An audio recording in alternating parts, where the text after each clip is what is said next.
ini kan selamat siang, ini agenda hari ini yang seperti yang sudah jelaskan Bu.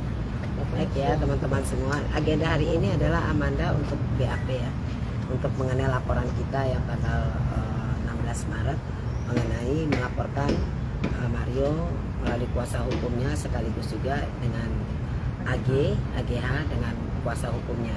Laporan kita pada saat ini dimulai memang dari pasal 310 311 mengenai pencemaran nama baik ya, itu ininya dari kita, dan kemungkinan dari hasil pemeriksaan BAP ini ya kita berharap dapat ada jalan keluarnya untuk Amanda supaya mereka menyadari kekeliruan mereka yang melalui media-media yang pada saat dulu itu sudah terlalu di blow up. Jadi kita melampirkan bukti-bukti kita yang mungkin nanti kita sampaikan juga melalui teman-teman. Ada bukti di media yang kita inikan dari juga penasihat hukum dari AGH juga ada di IG-nya, juga ada juga melalui di TV One ya, kemudian juga ada beberapa media lah, baik media elektronik, media cetak, semuanya sudah kita kumpulkan dokumen-dokumen untuk sebagai pembuktian kita. Jadi pintu masuknya sebenarnya di sini Mbak, jangan menjadi suatu salah persepsi. Ini kan dari dalam rangka penyidikan. Kalau lagi penyidikan pada saat itu, nih sekarang kan sudah selesai Mbak penyidikannya. Lagi pada saat penyidikan itu seharusnya kuasa hukum itu tuh pasif. Dia lebih banyak mengambil uji material mengenai bukti-bukti apakah yang dibuat di dalam BAP oleh kliennya itu ada dasar hukumnya kan gitu. Jadi bukannya memblow up melalui ke media-media menyudutkan yang Amanda sebagai pembisik, dan di situ pintu masuknya kita. Jadi dia mencemarkan nama baik ini melalui menggunakan media, bukan media yang menulis, tapi media kan menulis berdasarkan fakta dari keterangan-keterangan yang diberikan melalui pers.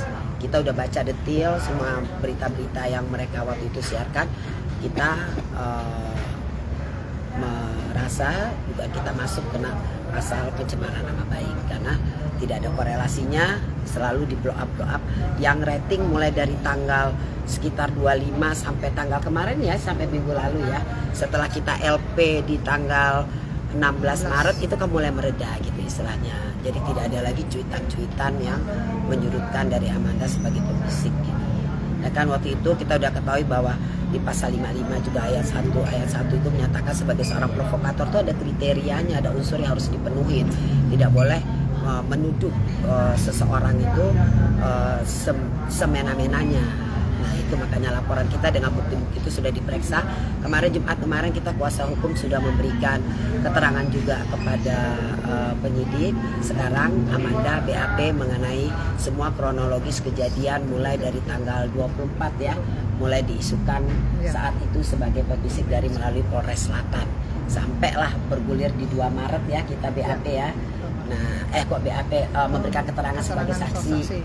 Nah, sampai kemudian bergulir dengan media-media itu mungkin awalnya yang kita jelaskan.